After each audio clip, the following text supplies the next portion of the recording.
¿Será que tenemos que aprender hindi además de chino? Pregunta válida porque en 2050 India, la democracia más grande del mundo, podría sobrepasar, de hecho ya lo hizo respecto al número de habitantes, a China, pero en materia económica. Esa es la apuesta de algunos. Claro, depende de qué haga o no cada uno de estos dos gigantes.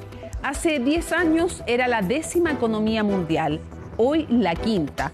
India ya es mucho más importante de lo que percibimos desde Chile. Por ejemplo, cuando compra o no compra petróleo a Rusia, influye en el precio del crudo a nivel planetario.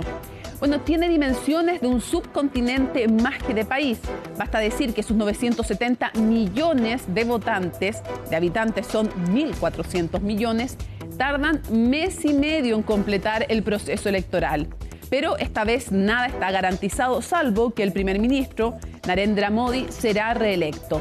Avanza también la economía, que crece entre el 6 y 8%, pero retroceden algunos índices democráticos de la mano de un nacionalismo que, así se denuncia, discrimina a los 200 millones de musulmanes, entre otras cosas. Hay también acusaciones de corrupción desde el gobierno a los opositores, cuentas congeladas al principal partido rival, y se dice esto podría ser justamente una maniobra desde el oficialismo. Bueno, por eso, ¿con qué margen el partido de Modi se haga de nuevo de la mayoría parlamentaria no es tribal? Si con sus socios de la Alianza Nacional Democrática logra 400 escaños, podrá acometer reformas casi sin contrapesos.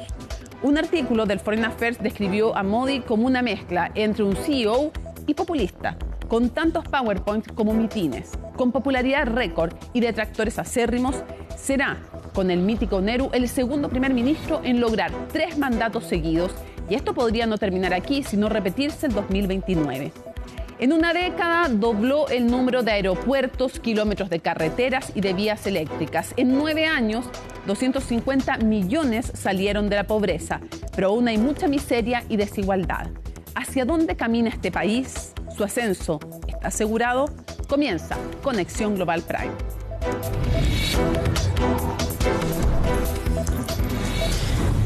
¿Qué se juega India en esta elección? ¿Cuáles son los principales partidos? Su significado nos lo cuenta en su nota Gabriel Palma.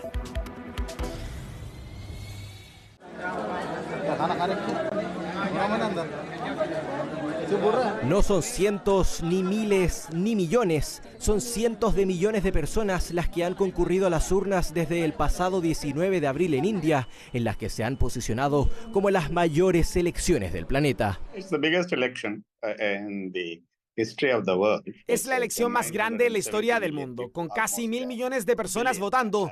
Tenemos 22 lenguas oficiales, muchas religiones y grupos étnicos, y organizar toda esta diversidad de manera eficiente y transparente es algo muy interesante para el mundo. Son 968 millones de ciudadanos indios habilitados para sufragar, más que toda la población de Estados Unidos, Rusia y la Unión Europea juntas. Pero no todos votan al mismo tiempo. Los comicios están divididos por regiones. Los 28 estados y 8 territorios de la Unión fueron agrupados en fases, 7 en total, teniendo su límite el 1 de junio, fecha en que finalizan las elecciones generales. Así, el 4 de junio se conocerán los resultados de los 543 escaños en disputa, y en que los partidos deben conseguir al menos 272 para obtener la mayoría del Lok Sabha, la Cámara Baja del Parlamento indio.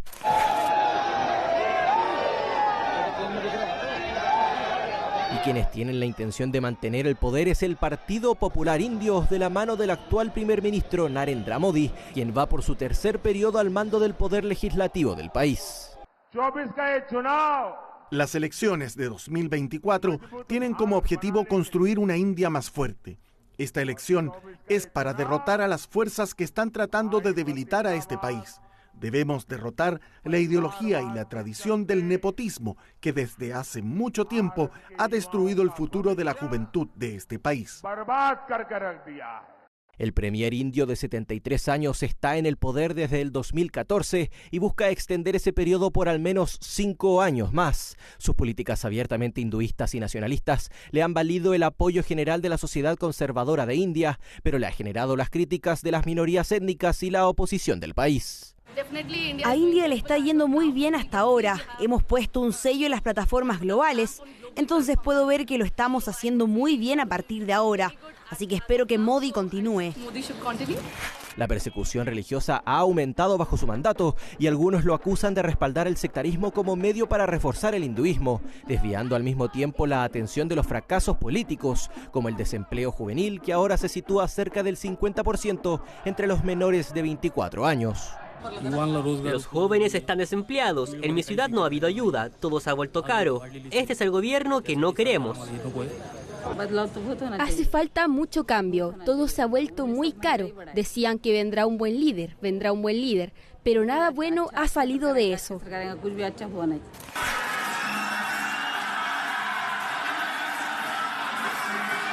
En una de las tantas veredas opuestas al gobierno de Modi está el Congreso Nacional Indio, el colectivo liberal más importante dentro de la oposición, liderado por Rahul Gandhi, pero quien, según los expertos, tiene pocas posibilidades para conseguir un triunfo electoral.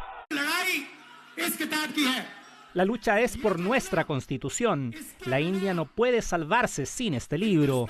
Este libro les pertenece, los protege, les da tierra, les da empleo, les da reservas al sector público. El Partido Popular quiere destruir este libro. El Congreso Nacional Indio no se ha establecido como una oposición fuerte. Lograron formar una coalición, pero no ha funcionado bien. Gandhi no inspira liderazgo. Tuvo la oportunidad de tener un cargo, pero su partido lo marginó cuando estuvieron en el poder. Pero más allá de los candidatos y las plazas a llenar, los desafíos para la India de los próximos años son indudables: el crecimiento poblacional y el posicionamiento internacional en medio de un contexto álgido.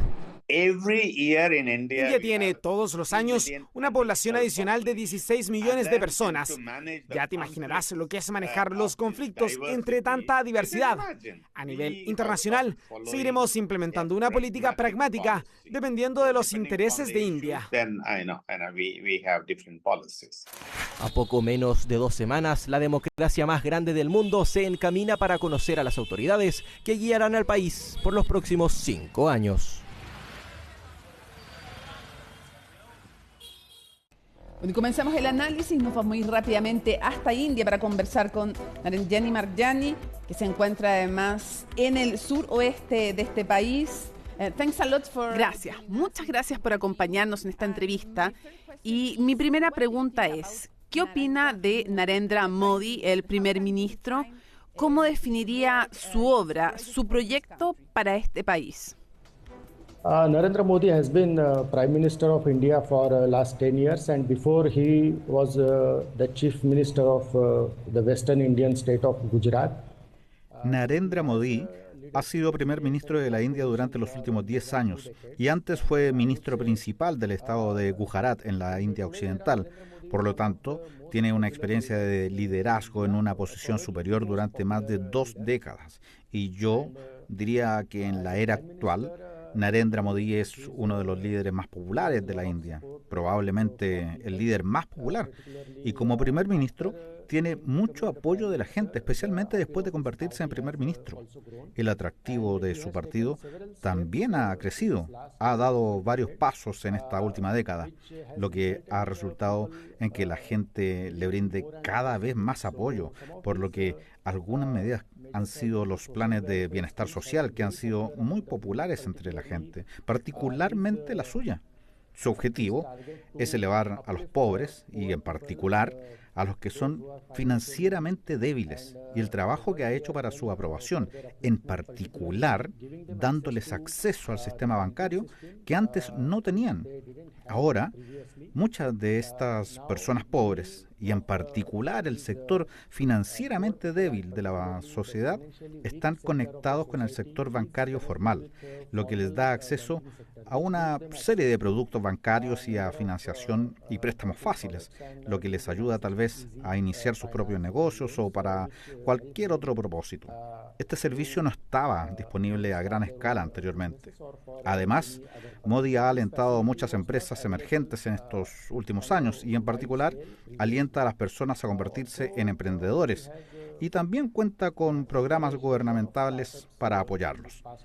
Estas son algunas de las medidas económicas aquí mencionadas, y en lo que respecta a la política exterior, creo que Modi ahora está tratando de llegar a los países con los que la India tenía muy poco contacto antes, por lo que en cierto modo está aumentando el alcance de la India, y algunos de los países con los que ha construido buenas relaciones incluyen a Australia, los países africanos, los países de Asia Central, y eso todavía está en proceso. That include Australia, the African countries, Central Asian countries, Naranjani? and that is still in the process. Yes. And what about the critics? Naranjani, ¿y qué pasa con los críticos? Porque los críticos de Modi han dicho que es un tanto populista y que está poniendo en riesgo la democracia en la India en algún momento o en algunos aspectos, por ejemplo, en relación a la religión, discriminando a musulmanes. Entonces me gustaría saber, ¿qué piensa usted de esto? What do you think about that? Yes, about ideological factor, I would say that the party to which Modi belongs, the Bharatiya Janata Party, or the BJP as it is abbreviated, it follows the ideology. Sí, en cuanto al factor ideológico, diría que el partido al que pertenece Modi, el Bharatiya Janata Party, o BJP, como se abrevia, sigue la ideología del nacionalismo cultural. Ahora, el nacionalismo cultural en el contexto indio. Entonces significa que este BJP y los partidarios del BJP, quiero decir, consideran a la India como un estado-civilización. No se fijan solo en la India, que nació en 1947 después de independizarse de los británicos. Pero la India existe desde hace más de 5.000 años y es una civilización. No es solo una forma estatal apenas de 75 años. Entonces, esa es la esencia de la ideología que sigue el BJP, y Modi sigue la misma ideología. Ahora bien, en cuanto a si es populista o pobre, hay un fuerte elemento de nacionalismo y religión en su política. Entonces una cosa está clara, no solo Modi, sino que el BJP no ha mostrado ningún remordimiento por su identidad. Se ha sentido orgullosa de sus raíces, de su civilización, de su religión, de su identidad. Sin embargo, eso no significa automáticamente que BJP o Modi están en contra de cualquier otra religión, como se proyecta. Sé que se dice mucho que el BJP se proyecta como un partido antimusulmán, pero también hay muchos conceptos erróneos, diría en ese sentido, porque solo porque practicas tu fe no significa que te opongas a cualquier otra fe. Así que yo diría que Modi y el BJP no se arrepienten por su propia identidad. En realidad, no han ignorado a otras personas o no se han opuesto a ninguna otra ideología o identidad. Ignored any other people or have not really opposed any other ideology or identity.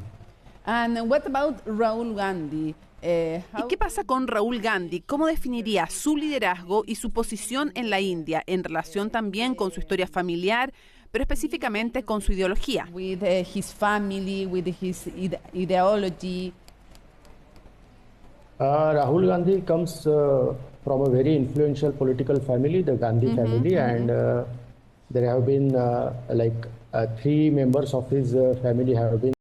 Rahul Gandhi proviene de una familia política muy influyente, la familia Gandhi, y 3 miembros de su familia han sido ex primeros ministros de la India. El propio Rahul Gandhi ha estado en política activa desde los últimos 20 años. Sin embargo, Rahul Gandhi no ha tenido tanto éxito como sus antepasados, yo diría como Johar Lahiri o Indira Gandhi o su padre Rajiv Gandhi. Rahul Gandhi no ha tenido tanto éxito y en comparación con Modi, su desempeño no ha estado a la altura. Por supuesto, si se sigue la política india, existe una narrativa común que diría que si hay alguien que pueda desafiar al primer ministro Modi, entonces ese sería Rahul Gandhi. Esto ha estado sucediendo durante varios años. Sin embargo, Rahul Gandhi no ha demostrado sus habilidades de liderazgo tanto como Modi, y tampoco no ha llegado a la gente como Modi. Gandhi's outreach has not been the way Modi has reached out to people. Although yes, last question. De acuerdo. Y sí, última pregunta. Desde su punto de vista, ¿cuáles van a ser los temas más importantes en estas elecciones? Por ejemplo, economía, desempleo, asuntos exteriores, no lo sé. Desde su perspectiva, por ejemplo, también podría ser el sistema de bienestar. ¿Qué opina? ¿Cuál cree que va a ser el tema clave en esta elección? Yes, the key topics in these elections, if we talk from the ruling party point of view, the ruling... Sí, los dos temas en estas elecciones, si hablamos desde el partido gobernante o el punto de vista, la dispensación gobernante, entonces por supuesto que lo son. Están hablando de sus logros en los últimos 10 años sobre la economía, de cómo la economía estaba en la posición 11 y ahora la India es la quinta economía más grande de la que estamos hablando. Y ahora el problema es que la India será la tercera economía más grande. En cuestión de próximos 2 o 3 años, ese es uno de los principales problemas.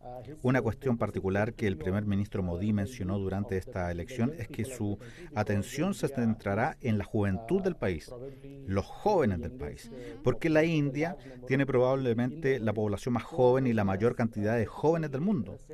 Modi dijo especialmente que se centrará en las políticas para la juventud de este país.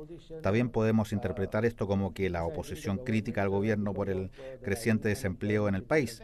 Así que esto sería un contraargumento a esa acusación, por lo que es una cuestión importante que Modi ha enfatizado en estos últimos días y en lo que respecta a los partidos de oposición, y luego están planteando esta cuestión del desempleo y la economía.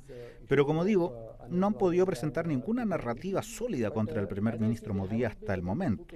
Una razón podría ser que no hay un liderazgo unificado en la oposición y tampoco hay una política específica para contrarrestar la narrativa del BJP en este momento. Ahora estamos, ya sabes, al final de estas elecciones. Solo quedan 2 fases, pero no ha habido ninguna narrativa sólida que pueda contrarrestar la forma en que el BJP y Modi proyectan su éxito en los últimos 10 años. Yo diría que la juventud será el foco, lo que automáticamente centrará la atención en más empleo. Desde el punto de vista económico será el funcionamiento y probablemente más incentivos para el espíritu empresarial de los jóvenes. En lo que respecta a la política exterior y la defensa, diría que no veo ningún cambio importante. Vería la continuidad de lo que ha estado pasando en estos últimos 10 años. Así que creo que sí. Major changes. I would see the continuity of what has been going on in these last 10 years. Okay. So I think, yes. Narendra, muchísimas gracias. Thanks a lot for joining us in this interview. It has been an honor to talk with you. Muchas gracias por invitarme. Fue un placer y espero participar otra vez. Muchísimas gracias. Muchísimas gracias. Bueno, y seguimos profundizando en el análisis de esta trascendental elección en la India, y para eso volvemos a viajar hasta este país, a Nueva Delhi, para conversar con un tremendo analista. Me refiero a Deepak Bhojwani, que es diplomático además, ex embajador en Brasil, en Venezuela, en Colombia y en Cuba de India. Muchísimas gracias por acompañarnos en Conexión Global Prime. Gracias por esta oportunidad. Un honor conversar con usted, además, desde la India, y quisiera primero pedirle una explicación que nos ayudara a los chilenos, chilenas y a todos quienes nos ven en distintos países a entender ideológicamente cómo se define al PJB, que, como hemos explicado, es el partido del actual primer ministro Modi. El BJP nació de un movimiento hinduista que lleva más de un siglo intentando recuperar el orgullo hinduista después de lo que ellos consideraron fueron siglos de dominación, primero musulmana en la época medieval y luego dominación por los ingleses, los colonialistas. Ahora, estos movimientos, estas organizaciones que se llaman RSS, etc., no voy en detalle, pero tienen una base muy, muy grande de cientos de millones de seguidores. Bueno, decenas de millones por lo menos, pero hay cientos de millones que creen en su ideología. Así que el BJP antes del siglo XXI no tenía mucho peso político en términos de escaños en el Parlamento, por ejemplo, ni en gobernaciones de los estados, provincias indias. Luego, poco a poco, empezaron a partir, si no me equivoco, de las elecciones en los años 90, ganar unas docenas de escaños. Y finalmente, en 1998, a partir de 1998, ganaron una mayoría en el Parlamento, lo perdieron y vino una coalición seguido por el Congreso. Finalmente llegó el señor Narendra Modi, que a partir de 2014 ha sido el primer ministro de la India y el jefe predominante de este partido.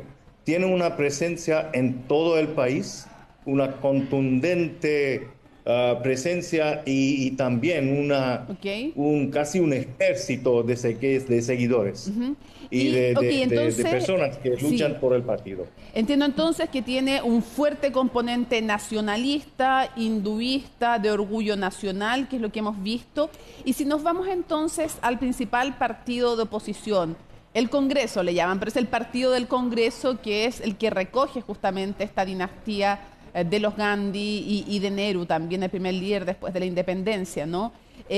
La pregunta es, ¿cómo lo definimos a ese partido ideológicamente que no se compara en tamaño con el PJB, que es el partido que va a ganar sin duda las elecciones, pero igual es interesante saber cuál es la contraposición, en qué se diferencian, cómo lo clasificamos de izquierda, de derecha, o con qué énfasis? En primer lugar, hay que saber que hoy en día el Partido Congreso, es más bien definido por la familia Gandhi. Claro. La madre Sonia Gandhi y la viuda de Rajiv Gandhi, que fue primer ministro en los años 80, y la madre de Rahul y Priyanka Gandhi, que son los heredores, por algo decir, de esa dinastía Gandhi. O sea, Gandhi viene no de Mahatma Gandhi, que fue el padre de la nación, sino de Indira Gandhi, que tomó ese nombre la hija de Nehru, que fue el primer ministro. Ahora, esa familia tiene un legado muy interesante porque se remonta hasta la lucha de independencia. Y Nehru fue un seguidor de Mahatma Gandhi. Ellos lucharon y sacrificaron por la independencia y siempre creían en una comunidad que comprendía todas las religiones, todas las clases, las castas, etc. Querían abolir la discriminación y las diferencias sociales, tanto como económicas. Ahora, eso les llevó a una política económica más bien llamada socialista, una política internacional que se llamó no alineada y además una política social que se llamó más bien de izquierda, ¿ok? Ahora, hoy en día es más difícil darles compartamentalizar estos movimientos dentro del Congreso. Claro, es más pero difícil. Sí llevan poder en algunos estados, pero no es la misma cosa como era hasta los años 90. Claro, hoy día son otros los ejes ideológicos que están marcando la discusión, y no solo izquierda-derecha, sino probablemente el tema del nacionalismo, cómo se enfrenta el tema de la religión, y justamente lo quiero llevar a qué se juega India en esta elección.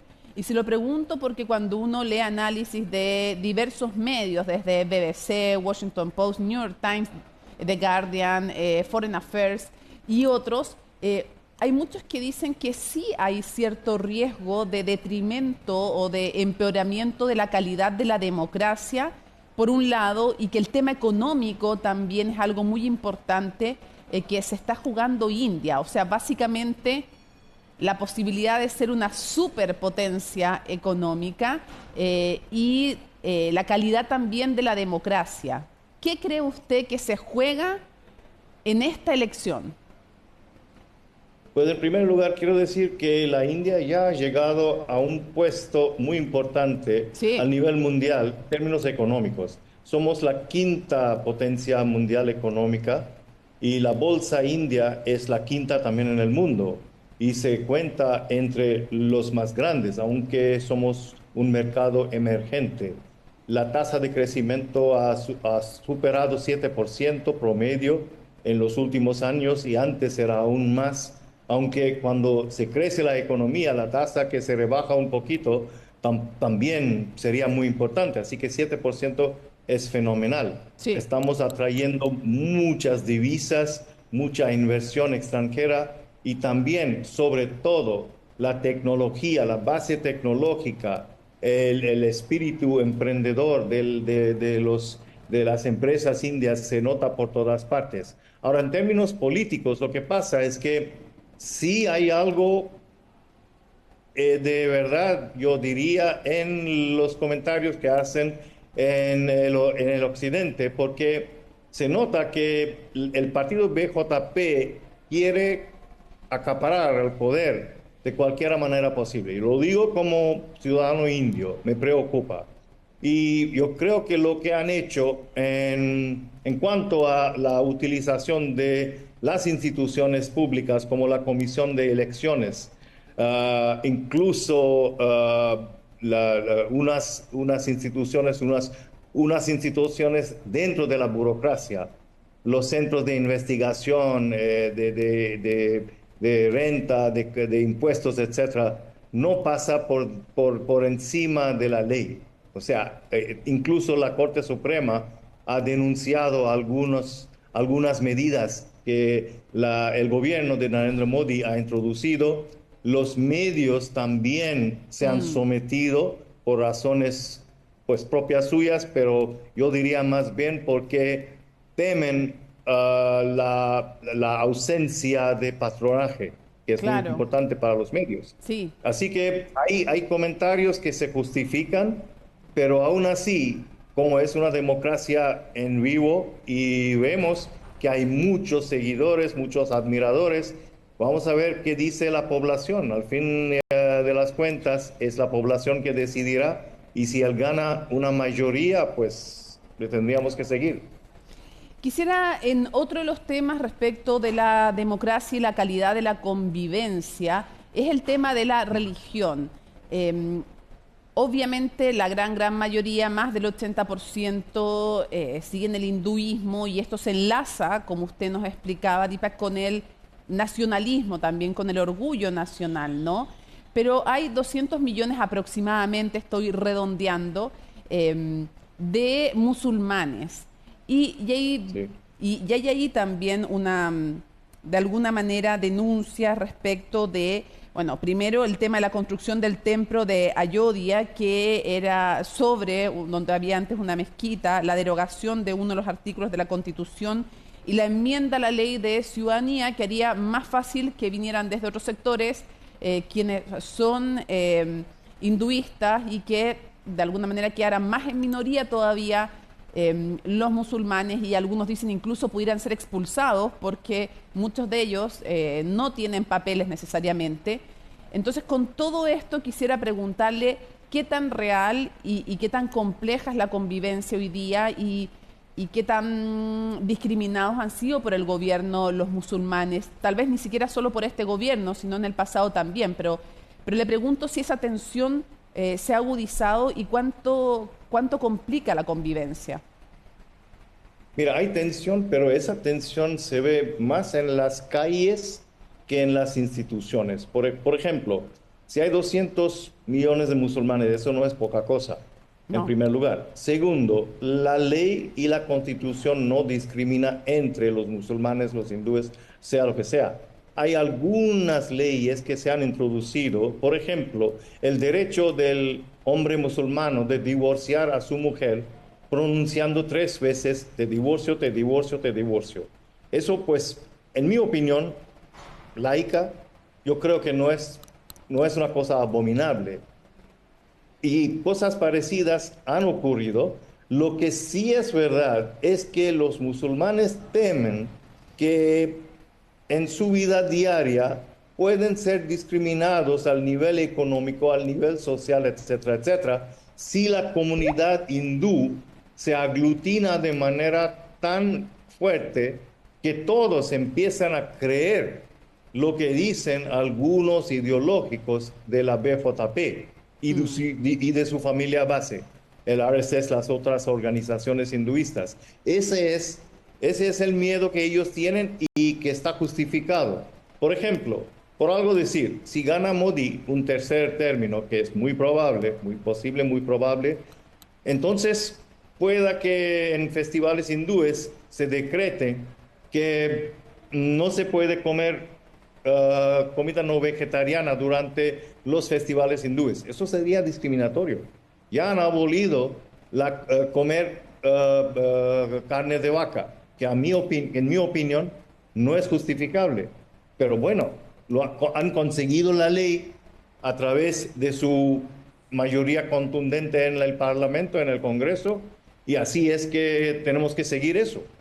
Ahí está el juego, porque hasta qué nivel puede ser afectado, puede ser perjudicada la mayoría, la comunidad musulmana.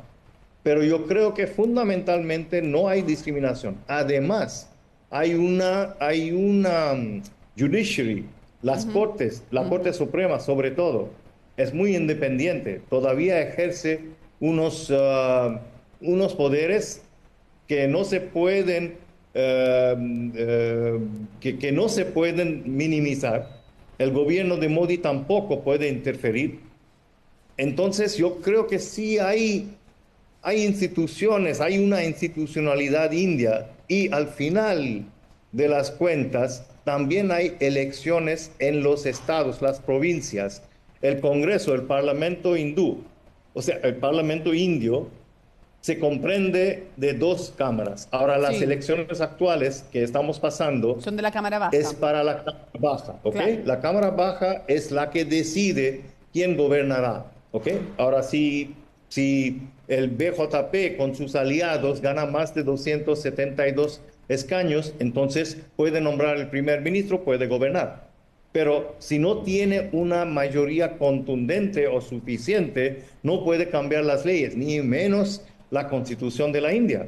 Así que hay checks and balances, yo diría, y no es que todo va muy bien, etcétera, etcétera. Sí hay temores, hay preocupación, y sobre todo, si la comunidad hindú sigue el rumbo de algunos ideológicos, ese puede presentarnos problemas. Pero vamos a ver más adelante. Deepak Babwani, muchísimas gracias por habernos acompañado en Conexión Global Prime. Ha sido un gusto y un aprendizaje, además, tener la oportunidad de conversar con usted, además, desde India, desde Nueva Delhi. Un abrazo, muchísimas gracias. Gracias a ustedes, gracias.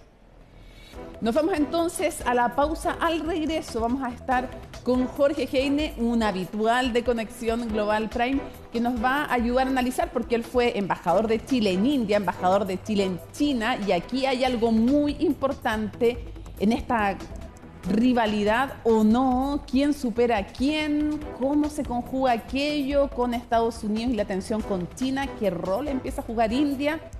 El futuro, estamos hablando de mucho sobre el futuro aquí, en Conexión Global Prime.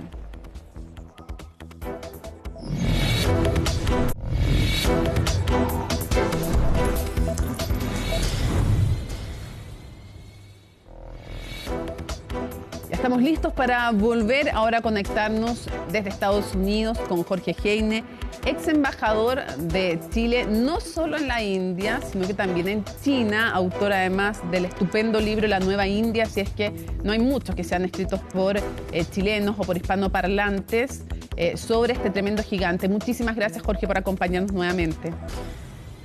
Gracias por la oportunidad, Mónica. A ver, lo primero que quisiera preguntarte justamente, y aprovechando que fuiste embajador de Chile tanto en India como en China, que analizáramos esta primera visión que llama mucho la atención entonces, y no necesariamente tenemos tan claro que realmente está respirando India en el oído de China, y según algunas proyecciones para el 2050 podría equipararse o superarla respecto al tema económico, y ya la superó respecto a la cantidad de habitantes. Es India ahora el país más poblado del mundo. Entonces la primera pregunta es, ¿qué tan cierto es aquello que está disputándole y cuál ventajas tiene una y otra economía y uno y otro sistema institucional? Sí. A ver, yo creo que hay dos cosas importantes acá a establecer. Primero, que estos son los dos gigantes asiáticos. Cuando se dice que este va a ser el siglo del Asia, lo que se quiere decir es que va a ser el siglo de China y de India. Son realmente los dos grandes países que están fijando el rumbo de Asia y en buena medida el rumbo del mundo. Ese es el primer dato. Segundo dato, es que este año, por ejemplo, India va a crecer una tasa mayor que la de China. Se proyecta que va a crecer al 6.5%. China va a crecer al 5%, según las proyecciones que tenemos. Ahora, habiendo dicho eso, también es importante ponerlo en perspectiva. El tamaño de la economía india es algo de la quinta parte del tamaño de la economía china.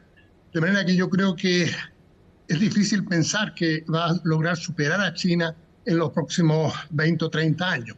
Las proyecciones que se hacen es que para el 2050 las tres mayores economías del mundo van a ser China, India y Estados Unidos, en ese orden. Yo creo que eso ya es bastante que decir. Y hoy día India es la quinta economía más grande del mundo, una economía muy potente, muy vigorosa y que tiene naturalmente mucho que aportar y mucho que decir acerca de lo que pasa en el mundo. Ahora, Jorge, por ahí por 1950 estaba, lo que pasa es que las cosas van repitiéndose, la historia va repitiéndose, y por ahí por los años 50 del siglo pasado estaba esta misma rivalidad, y de hecho se decía que de hecho eran más o menos equivalentes en cuanto a economía, pero China hizo cosas que India no, y le ganó en el fondo el quien vive, por decirlo en términos poco académicos, China a India en ese momento. Ahora pareciera ser que, a pesar de las aprehensiones que tú pones sobre la mesa, también tiene ciertas ventajas India en el sentido de que tiene mucha más mano de obra joven y mucho menos nivel, leía yo en algunos análisis, de urbanización, y por lo tanto todavía tiene mucho más espacio de crecimiento y un crecimiento más acelerado en lo que viene, ¿no? Son como las ventajas que tiene hoy día.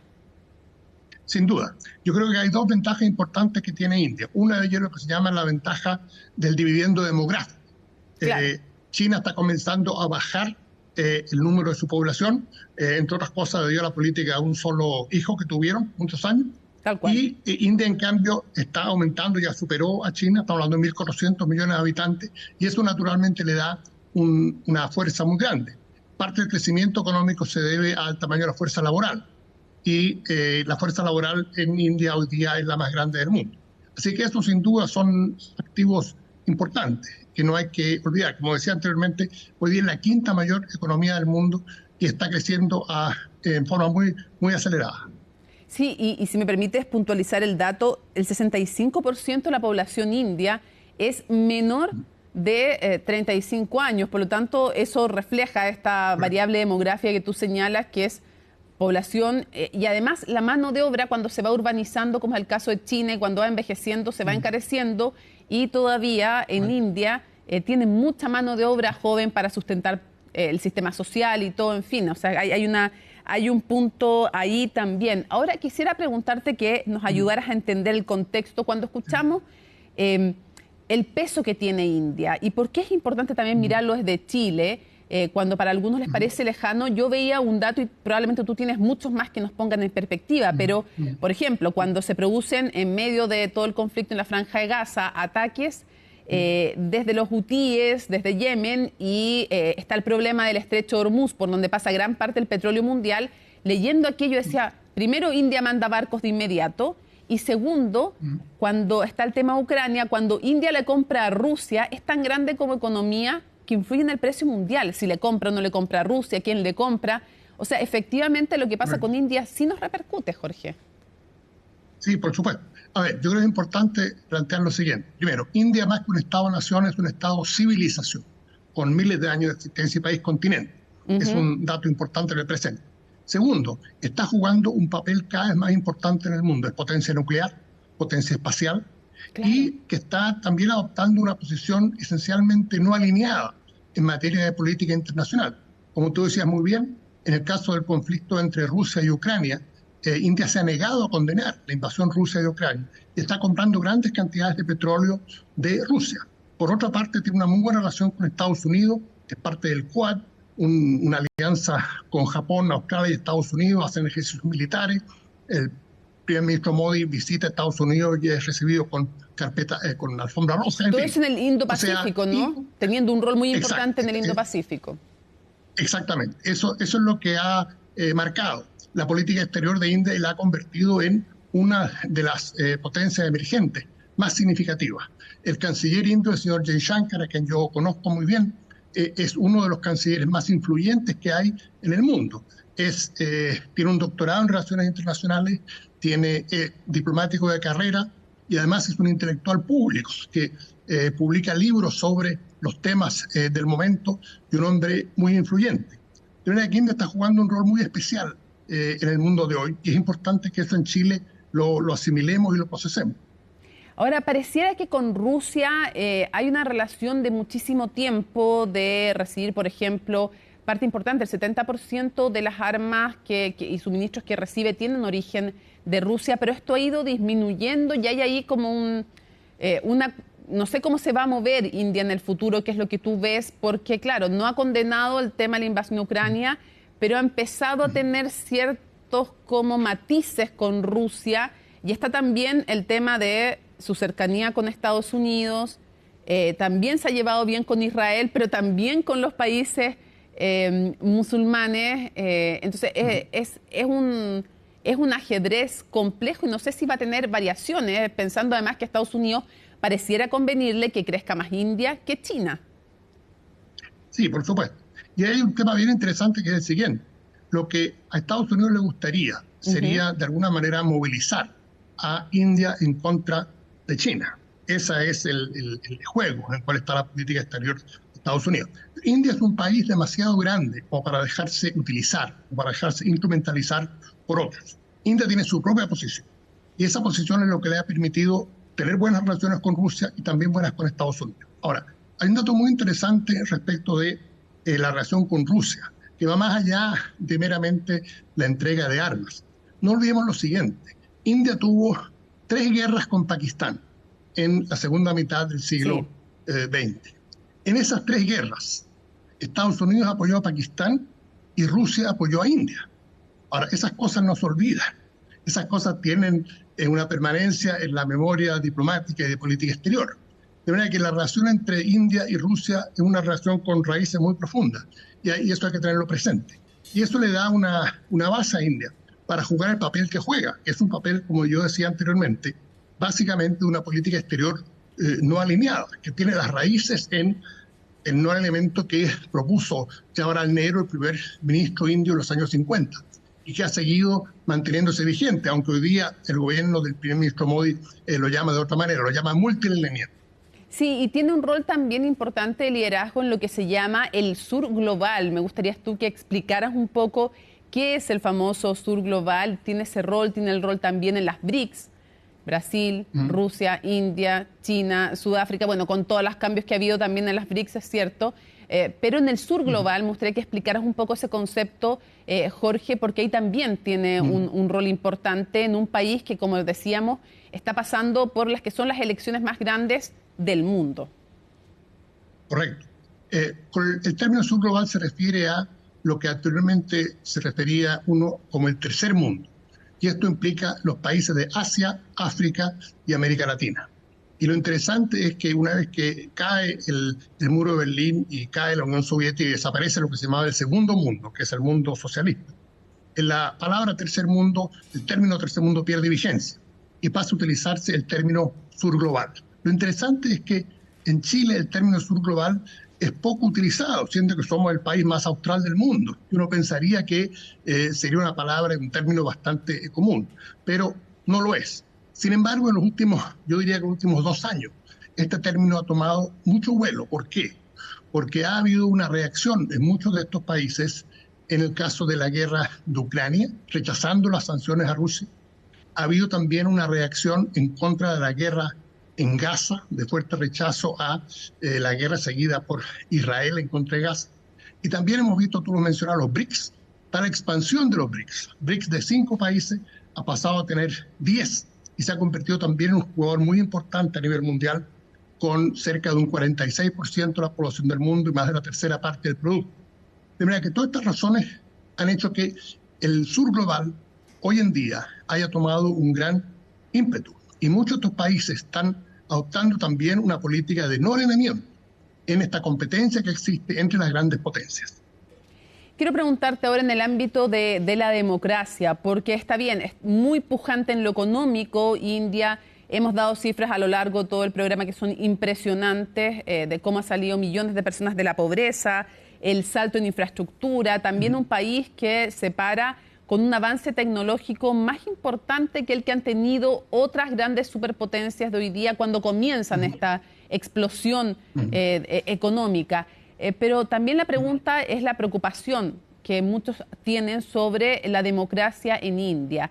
Y te lo pregunto desde la perspectiva de una oposición que dice que se han restringido las libertades, que los medios de comunicación ya no trabajan con la misma libertad que lo hacían antes, que, bueno, dos de los principales líderes de la oposición también han pasado por la cárcel, en fin. Entonces te quiero preguntar qué pasa con la democracia en India y las acusaciones que en muchos análisis se hacen respecto al liderazgo de Modi, que teniendo muchas cosas positivas, dicen algunos, también es bastante autoritario. ¿Qué ves tú respecto de riesgos para la democracia? Porque tú sabemos que hoy día los riesgos para la democracia no vienen solamente de un golpe de Estado en distintos países, sino que de deterioros para la calidad de la democracia. Sí, esa es una gran pregunta. Lo primero que hay que tener presente es que, desde luego, como tú has señalado, India es la mayor democracia del mundo. En estas elecciones se calcula que tienen derecho al voto alrededor de 960 millones de ciudadanos. Va a haber alrededor de 1 millón de mesas de votación. Va a ser un ejercicio que está durando 80 días, porque en India no se vota todo en un mismo día, sino que se vota a lo largo de básicamente varias semanas. Sí, a mí me tocó 6 semanas, claro, estar en India mes y medio. para las elecciones del 2004 y realmente fue una experiencia muy interesante.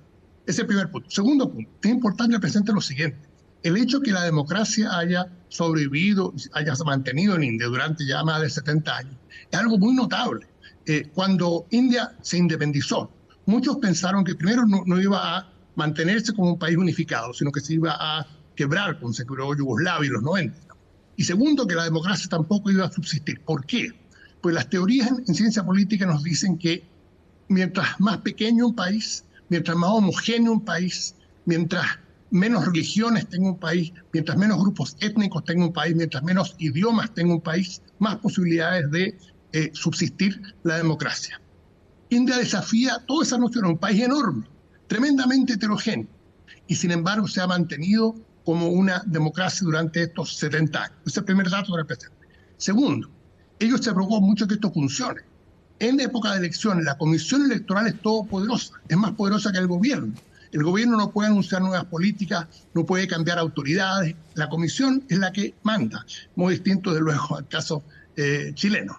Y tercero, efectivamente, hay preocupación que en el gobierno del primer ministro Modi, por ejemplo, ha habido ataques a la minoría musulmana, sí. Ha habido ciertas limitaciones a la actuación de los medios, de manera que es un tema muy real. Ahora, habiendo dicho eso, yo tengo fe que es algo temporal y que India tiene una fuerte institucionalidad democrática que va a resistir estos embates. ¿Cómo ves esa tensión entre el hinduismo y el nacionalismo hindú y esta minoría que son como 14,2%, 178 millones de musulmanes aproximadamente? Y te lo pregunto porque, claro, se hablaba y hay varios artículos al respecto, informes también de organismos de derechos humanos, de no respeto a sus derechos como minoría, en un estado además que la tradición es, más allá que el hinduismo y el nacionalismo que se va entronando con él, tiene una definición laica y por tanto muchos se sentían muy protegidos en India en ese sentido, aunque es un estado laico, más allá de la identificación con el hinduismo del más del 80% de la población. Pero hoy día no es tan así. Muchos dicen cuando hay ataques a estas minorías y quedan impunes, obviamente se refuerza la sensación de vulnerabilidad. Y lo mismo respecto también respecto de los opositores, que por ejemplo 25 opositores acusados de de temas de corrupción. 23 de ellos renuncian al partido opositor, se pasan al BJP, el oficialista, y reciben amnistías o indultos. Entonces, en ese sentido, ¿son esos los peligros que tú detectas como los que hay que atacar, ese tipo de temas, no? Sí, no, sin duda.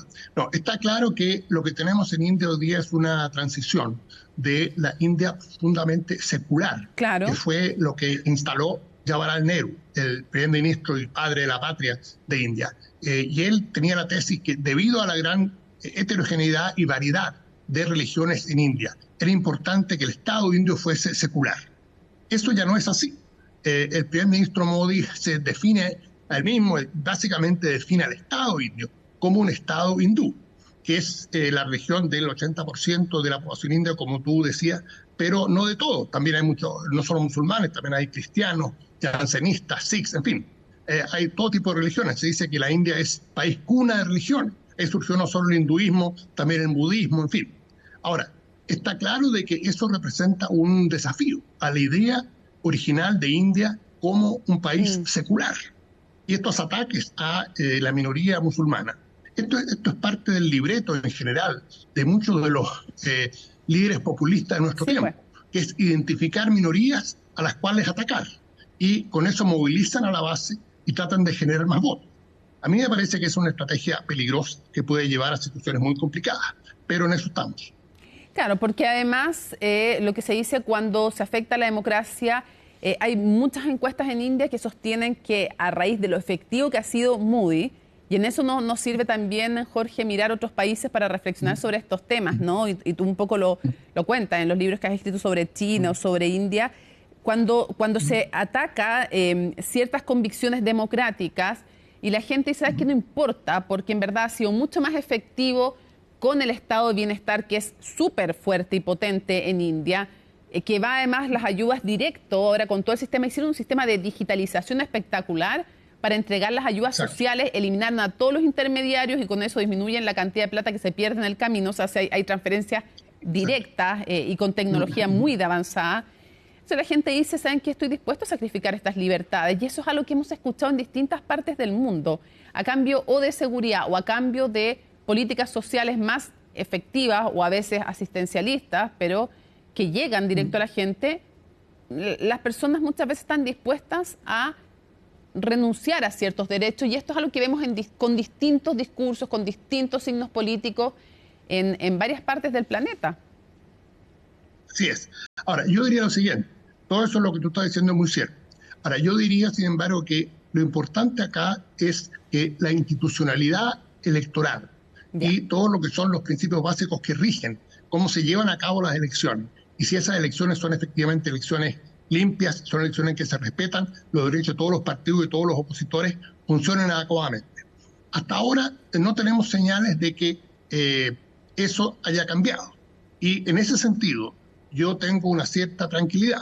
Yo creo que la institucionalidad electoral y la institucionalidad democrática de India sigue siendo fuerte y no está siendo derribada, ni está siendo movida ni desplazada. Entonces, tomando nota de todo lo que tú dices, lo cual es muy cierto, yo sigo creyendo que la institucionalidad democrática en India es fuerte y va a sobrevivir estos embates. Es impresionante más lo que, como nota al pie de página, lo que implica organizar una elección en India. Vea lugares, por ejemplo, sobre los 4.500 metros por sobre el nivel del mar, con 100 electores, y llegaban las urnas y es votación electrónica, Jorge. Exacto. Tienen máquinas, creo que son 5 millones de máquinas electrónicas para todo el país. Ha habido casos de, creo que fueron media docena de funcionarios electorales que recorrieron no sé cuántas decenas de kilómetros para llegar a una montaña en que había un ciudadano indio para que éste votase. Bueno, eso demuestra un verdadero compromiso con las elecciones y con la democracia. Quiero cerrar preguntándote cuál es el peso de la relación entre Chile e India, cuál es el estado de las relaciones, cómo nos relacionamos, cuál es el peso que tiene y cuáles son las oportunidades también en el ámbito económico, en el ámbito institucional, en Por ejemplo, tiene una potente industria de medicamentos, India, con un desarrollo tecnológico de punta y con precios a veces mucho más baratos. Entonces quiero preguntarte por ahí cómo Chile e India se relacionan, cuáles son las influencias y las oportunidades mutuas. Yo creo que India ofrece una gran oportunidad. Yo creo que Chile debería hacer mucho más con India. Se me ha señalado que hay una fuerte posibilidad que el presidente Boris visite India a fines de año. Yo creo que sería algo muy bueno y ojalá que se materialice. Yo creo que no siempre hemos tenido muy presente lo que significa India, por darte solo un ejemplo. Hasta el año 2005, antes de la primera visita a India del presidente Lagos, ningún presidente chileno había visitado India. Ni uno. Lo que nos da una pauta lo fuera del radar que ha estado India de nuestra política exterior. Después del año 2009, la presidenta Bachelet también visitó India, pero desde entonces ningún presidente chileno ha vuelto a la India. Yo creo que acá es muy importante entender esto: las visitas presidenciales no son eventos frívolos, sino que hacen una gran diferencia. Entonces, en ese sentido, yo creo que es importante que el presidente, el canciller, ponga a India al frente. Nosotros tenemos una estupenda relación y muy fuerte relación con China, la que es muy significativa, pero me parece que eso no debe llevar a que descuidemos India, que es hoy día la potencia más poblada del mundo, un mercado enorme y con el cual Chile podría hacer estupendos negocios y mucho más de lo que hace hasta ahora. Jorge Heine, muchísimas gracias por acompañarnos en Conexión Global Prime una vez más. Gracias, Mónica. Que esté muy bien. Terminamos esta Conexión Global Prime adelantándonos a lo que va a ser una conversación. Les aseguramos en 2, 3, 4 años más vamos a estar hablando mucho más seguido de India, una superpotencia que va hacia arriba absolutamente. Así es que atentos a aquello, los fenómenos también que se dan como el deterioro en la democracia, cómo además hacer explotar en el buen sentido, hacer avanzar explosivamente una economía con tecnología y no solo con materias primas. Mucho que aprender de India en esta Conexión Global Prime. Nos vemos.